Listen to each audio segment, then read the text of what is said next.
তুমি কি জানো তোমার রান্নাঘরে এমন একটা খাবার আছে যা কোনোদিন নষ্ট হয় না? সেই খাবারটির নাম হলো মধু। বিজ্ঞানীরা এমনকি হাজার হাজার বছর পুরনো মধু খাবার উপযোগী হিসাবে পেয়েছেন। কিন্তু প্রশ্ন হলো মধু কেন নষ্ট হয় না? এর প্রথম কারণ হলো মধুতে পানির পরিমাণ খুবই কম। যেহেতু ব্যাকটেরিয়া বাঁচতে পানি দরকার, সেহেতু তারা মধুতে টিকে থাকতে পারে না। দ্বিতীয় কারণ, মধুতে স্বাভাবিকভাবেই অম্লীয় বা অ্যাসিডিকের পিএইচ এর মান এতটাই কম যে ক্ষতিকর জীবাণু সহজেই মারা যায়।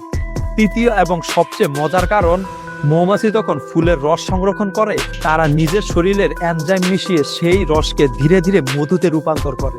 এই এনজাইম এমন কিছু উপাদান তৈরি করে যা ক্ষতিকর জীবাণু ধ্বংস করে দেয়।